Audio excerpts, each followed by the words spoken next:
August 13ರಂದು Karnataka bandh ಮಾಡೇ ಮಾಡ್ತೀವಿ. ರಾಜ್ಯ ಸರ್ಕಾರಕ್ಕೆ ಕನ್ನಡ ಹೋರಾಟಗಾರ ವಾಟಾಳ್ ನಾಗರಾಜ್ ಸವಾಲ್ ಹಾಕಿದ್ದಾರೆ. ಬಂದ್ ಕೈಬಿಡಿ ಅಂತ ಸಿಎಂ ಮನವಿ ಮಾಡಿದ್ರು, ಅದಕ್ಕೆ ವಾಟಾಳ್ ನಾಗರಾಜ್ ಬಗ್ತಾ ಇಲ್ಲ.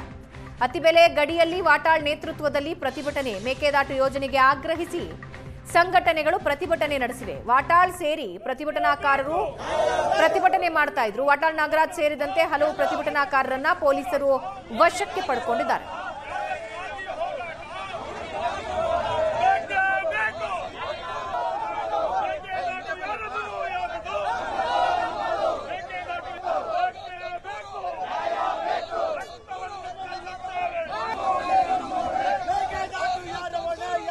ಇಡೀ ಕರ್ನಾಟಕದ ಉದ್ದಗಲಕ್ಕೂ ಬಂದ್ಗೆ ಅಭೂತಪೂರ್ವವಾದ ಬೆಂಬಲ ಸಿಕ್ಕಿದೆ.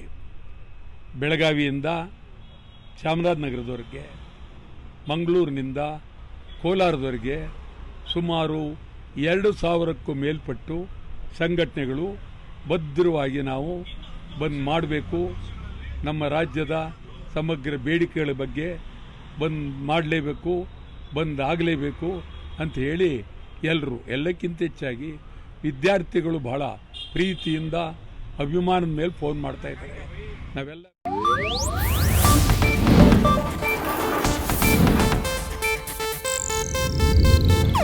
ಇದು ಏಷ್ಯಾನೆಟ್ ನ್ಯೂಸ್ ನೆಟ್ವರ್ಕ್ ಪ್ರಸ್ತುತಿ.